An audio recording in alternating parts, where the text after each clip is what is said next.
Good evening. Welcome back. Start you off with the radar over just western Colorado. We've seen a couple of flurries on the other side of the Utah border, a couple up by Steamboat Springs, but they are few and far between. And this is the same wave we told you about yesterday that made the partly cloudy skies last night.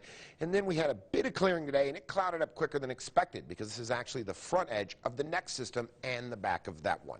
No watches or warnings. Not expecting any, as this will be a very weak system. In fact, we'll even get to about 62 degrees tomorrow before the back edge of the cool air even reaches western Colorado. We're at 56 now, partly cloudy skies. We've got winds, goose egg, humidity 22%, dew point 18. They are up as the wave has brought some moisture, but again used all of it to turn it into clouds. When we take a look at temps across the area, mid-40s in the high country, mid to upper 50s in the valleys, and then low 50s when you get out by Moab. That's still anywhere from 2 to about 6 degrees warmer in all locations. Exception is Moab.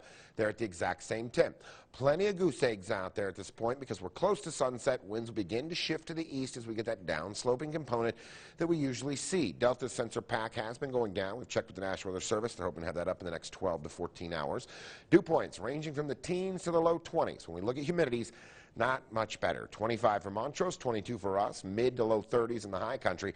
We'll get a small bump when those winds come at us from the east, and we will get a small bump from the wave moving over us as we're seeing now. But a lot of that not mixing to the surface. That's sort of the same reason it's not able to turn into any actual snow or rain. When we take a look at the whole state, those last couple of fires I was tracking for you have pretty much extinguished themselves. There's a new one to the west side of Durango. We're getting some info for you on that one. As soon as we have it, we'll let you know. Let's look at the water vapor satellite. High elevation moisture in the form of cloud moving through is impressive, but again, it is not producing enough to turn it into showers or snow. Let's look at this disturbance from the statewide picture. It's going to move through, puts a tiny bit over Vail and Aspen. You can see that tomorrow afternoon, and a few thunderstorms in eastern Colorado, because in eastern Colorado, they'll be a little warmer ahead of the cold front, and they'll be able to tap into moisture coming up from Texas.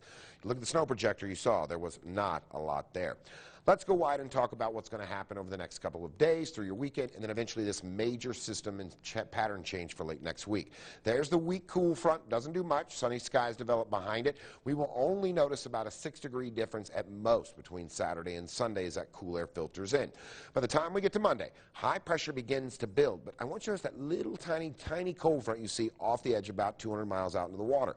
That is the major system that is going to come, but it's not going to directly come at us. It's actually going to come towards the edges of the Pacific Northwest, work its way down towards California, pull a storm system into it to energize it with moisture out of Baja, and then come rolling in. The only difference now in the computers is not whether or not it will happen.